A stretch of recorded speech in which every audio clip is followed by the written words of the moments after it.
안녕하세요. 로우메이트의 고우진입니다. 지금 이 시간에는 서버인 인공호흡기 사용 시 뭔가 이상하다고 판단할 때 인공호흡기 또는 환자 외로 문제인지 아니면 환자 측 문제인지 확실히 아는 방법을 설명드리도록 하겠습니다.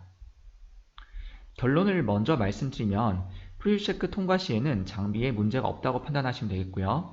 패션 서킷 테스트 통과 시에 관련 액세서리는 문제가 없다고 판단하시면 되겠습니다.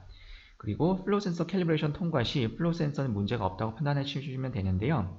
가장 중요한 것은 환자에게 사용 전 반드시 테스트렁에서 설정 값이 잘 모니터링 되는지를 확인해 주셔야 되겠고요. 특히 리키지가 있는지를 잘 확인해 주신 다음에 그 다음에 사용하셔야 환자 쪽에 문제가 발생했는지를 확인하실 수가 있겠고요. 사용 중에 언제라도 의심이 되신다고 하시면은 테스트렁을 연결해서 설정 값이 잘 나오는지 또 리키지가 있는지 여부를 확인해서 이게 어느 쪽 문제인가를 판단하시는데 참고해 주시면 되겠습니다. 그럼 조금 더 자세하게 들어가 보도록 하겠고요. 프리체크를 하기 위해서 이렇게 테스트 튜브를 꽂고 진행하시게 되면은 11가지 항목에 대해서 다 패스가 되는 것을 확인하시고 사용을 하시고 계시잖아요. 그 다음에 서버에는 이렇게 추가적인 항목이 몇 가지가 더 있는데 잠시 후에 확인해 보도록 하겠고요. 일단 페이션 서킷 테스트 할 경우에 페이션 서킷을 연결해 주신 다음에 입구가 막혀져 있는 채로 서킷 테스트를 하게 되면은 리키지가 절대로 없어야지만 통과가 됩니다. 참고해 주시겠고요. 이런 식으로 Y 센서 장착 시에는 플로우 센서랑 프레셔 라인이 합쳐져서 서킷에 이제 연결이 되어 있는데 참고로 Y 센서는 타이다 볼륨 5mm 아래에서 권장된다고 매뉴얼에 나와 있고요. 따라서 필수 사항은 아니라는 점, 또 HF 모드에서만 사실상 필수라는 점을 참고해서 사용해 주시면 되겠습니다. 특히 이제 플로 센서를 막을 때 좀 어려움이 있으신데요. 마개가 없다 보니까 손으로 막아야 되는데 손바닥으로 막거나 두 손을 사용하게 되면은 조금 힘이 드는 경우가 있습니다. 그래서 한 손을 사용해서 이렇게 괄키 모양으로 이쪽을 잡아주시고 엄지로 이렇게 막아주시면은 훨씬 더 편하고 힘이 덜 들면서 완전하게 수행을 하실 수 있기 때문에 꼭 이렇게 사용해 주시면 좀 더 편하게 사용이 가능하시고요. 자, 그래서 결과가 나왔습니다. 이제 프리체크와 패션 서킷 테스트의 결과를 보시면은 다시 한번 11가지 항목은 전부 다 패스가 되어야 되겠고요. 여기 이제 2가지 항목이 나오는데 첫 번째 거는 측정값이 니오네이탈 환자에게 사용이 권장되는 여부입니다. 저희가 보통 NICU에서 많이 사용하기 때문에 반드시 이 첫 번째 부분은 녹색이 체크가 되어야 되겠고요. 녹색이 체크가 안 되었다고 하시면 서킷 테스트를 다시 한번 시도해 주시면 되겠습니다. 프리체크와 별개로 서킷 테스트가 따로 있기 때문에 일단 OK 눌러주신 다음에 메인 화면에서 서킷 테스트만 따로 진행하실 수 있는 거 아시죠? 그렇게 해주시면 되겠고요. 또 두 번째는 이 두 번째 항목인데 HF 모드에서 사용이 권장되는지 여부입니다. 그래서 이 부분에 대해서는 좀 오른쪽 이 그림을 보게 되면은 일반적으로 서킷은 2가지 종류가 있는데요. 컨벤셔널용에서 사용되는 서킷과 그 모든 것과 더불어서 HF까지 사용하실 수 있는 서킷까지 이렇게 2가지 정도로 구분되는데 잘 아시는 것처럼 뭐 피처 앤 페이켈이나 플렉시케어 뭐 등등의 서킷은 대부분 컨벤셔널 전용으로 사용을 하고 있고요. HF에서 사용하시려면은 이 게팅기에서 제공하는 이렇게 전용 서킷을 사용하셨을 때 훨씬 더 퍼포먼스가 좋습니다. 그렇다고 컨벤셔널에서 사용이 완전히 불가능한 건 아닌데요. 어쨌든 HF 전용 서킷 사용할 때 직경이 훨씬 더 굵고 그리고 안쪽에 있는 열선이 바깥쪽으로 감겨 있기 때문에 저항이 낮아서 훨씬 더 퍼포먼스가 좋다. 이 정도 이해해 주시면 되겠고요.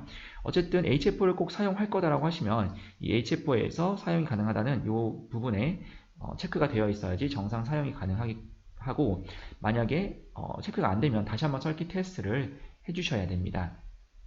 네, 그리고 가장 중요한 것은 이쪽에 서킷 컴플라이언스인데요. 보시면 서킷 컴플라이언스가 잘 안 보실 수도 있지만 1.5ml per cm H2라고 나와 있죠. 이 부분에 대해서 좀 설명드리겠습니다. 네, 서킷 컴플라이언스를 보시면 컨벤셔널 같은 경우에는 보통 1.0에서 1.2, HF 서킷 같은 경우에는 1.3에서 1.4입니다. 그래서 뭐 플러스 마이너스 0.1에서 이 정도까지는 큰 문제의 소지가 없겠지만은 컨벤셔널 서킷이 0.7이 안 된다거나 1.5가 넘는다거나 HF 서킷이 1.0이 안 된다거나 1.7이 넘는 경우에는 정확한 센서가 안 될 가능성이 있기 때문에 이 부분을 꼭 참고하셔서 사용해 주시면 되겠고요. 제가 교육 때마다 이 부분을 이제 강조는 하고 있는데 이 수치를 한 번 더 기억해 주셨다가 사용 중인 벤틸레이터라도 이 수치 안에 들어가는지를 꼭 확인해 주시고 안 되면은 뭔가 서킷 테스트가 제대로 안 됐다라고 판단해 주실 필요가 있으실 것 같거든요. 그래서 혹시라도 이 수치가 정상 범위 안에 들어와 있는지를 다시 한번 확인해 주시고 사용해 주시는 게 중요하다는 거겠습니다. 그 다음에 Y 센서 칼리브레이션 이런 식으로 하죠. 이런 식으로 맞고 해주시면 되겠고요. 일단 이 Y 센서, 즉 플로우 센서에 대해서 하나 짚고 넘어가면 네뷸라이저 사용이 절대적으로 금지되어야 됩니다. 즉 네뷸라이저 사용 시에는 플로우 센서를 서킷에서 빼서 사용해 주시면 되겠고요. 그래서 중요한 것은 플로우 센서 케이블까지 빼버리면 캘리브레이션 다시 해주셔야 되기 때문에 서킷에서 플로우 센서 자체를 빼주시는 방향으로 해주시면 되겠고요.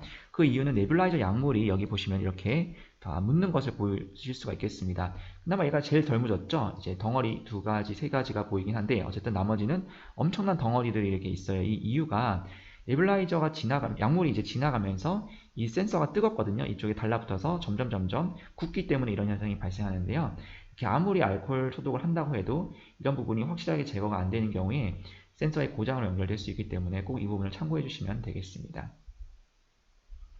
자, 그래서 모든 테스트가 다 완료가 되었고 환자에게 사용하기 전에 테스트런을 반드시 꽂아서 사용을 해달라고 했습니다. 그래서 설정값이 이렇게 잘 나오는지 모니터링 해주셔야 되겠고요. 특히 리키지가 없는지, 리키지가 없더라고 하더라도 이제 어느 정도 뭐 2에서 8, 뭐 10 정도까지 나올 수가 있기 때문에 어쨌든 사용하기 전에 완전히 리키지가 제거된 상태에서 테스트런을 걸어보고 확신을 가지고 사용을 시작하시겠고요.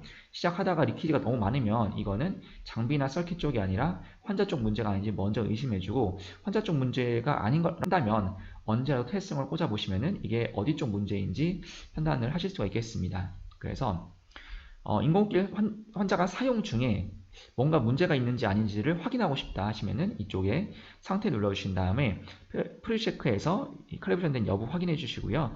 페이션 서킷에서 테스트 잘 되었는지, 그 다음에 컴플라이언스 몇인지를 확인해 주시면 되겠습니다. 만약에 프리체크가 안 됐거나 페이션 서킷 체크에서 테스트에서 이 부분이 체크가 안 됐거나 혹은 컴플라이언스가 좀 정상 범위가 아니고 이상하다라고 하시면 뭔가 테스트를 잘 안 하고 사용하는 그런 상태는 아닌지를 확인해 주시면 되겠고요. 만약에 이 과정이 너무 어렵다라고 하시면은 저희 쪽으로 연락을 주시면 되겠습니다. 자, 다시 한번 요점을 정리하면은 프리뷰 체크 통과 시 장비는 문제가 없다고 판단하고요. 패션 서킷 통과 시에는 관련 액세서리가 문제가 없다고 판단합니다. 그리고 플로우 센서 캘리브레이션 통과 시에는 플로우 센서는 문제가 없다고 판단하는데요. 따라서 점검을 제대로 했으면 장비 쪽에는 문제가 없고 환자 쪽에 문제라고 생각해 주시면 되는데 가장 중요한 것은 환자에게 사용 전 반드시 테스트정에서 이 설정 값들이 잘 모니터링 되는지, 그 중에서도 특히 리키지가 없는지를 확인하고 사용해 주시는 게 중요하겠고요. 사용 중이라도 언제든지 테스트런을 꽂아서 이게 어느 쪽 문제인지를 확인해 주시면 되겠습니다. 자, 그래서 사용 전에는 테스트런 상황에서 문제가 없어서 사용을 했는데 사용 도중에는 문제가 생겨서 특히 리키지 같은 게 많아서 환자 쪽에 이제 ET 튜브를 아무리 조절해도 뭔가 안 된다, 환자 쪽이 아닌 것 같다고 했을 때 테스트런을 꽂아 보실 때가 있잖아요. 그런데 저희가 사용 전에는 문제가 없었는데 사용 어느 정도 하고 나서 테스트런 상황에서 설정값이 잘 안 나온다, 테스트런에서도 심지어 리키지가 많다라고 하면은 혹시 서킷 쪽에서 사용 중에 문제가 발생한 것은 아닌지를 의심해 볼 수가 있겠습니다. 장비 쪽에서는 아무리 그래도 문제가 거의 생기지 않기 때문에 대부분 환자 쪽에 문제가 아니라면은 서킷이라고 이제 예상하실 수가 있는데요. 간혹 플로우 센서가 캘리브레이션 됐더라도 이제 네뷸라이저 고장 등으로 인해서 이제 조금 문제가 발생하는 경우가 이번에 한 번 있긴 했습니다. 따라서 그런 부분도 의심해 보실 수가 있겠고요. 하지만 환자가 이제 안 좋거나 상태가 위중한 경우에는 이것을 확인하는 경우에 좀 어려움이 있을 수가 있기 때문에 여기까지도 이제 생각을 해 보신 다음에 판단이 잘 안 서는 경우에 저한테 이제 전화를 바로 연락을 주시면은 제가 조금 판단하는데 도움을 드리도록 하겠습니다.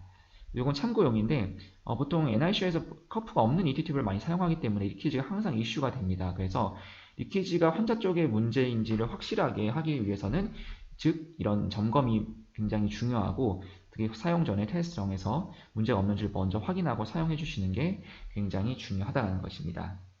네, 그러면 감사드리고요. 언제든 질문 주시면 도움 드리겠습니다.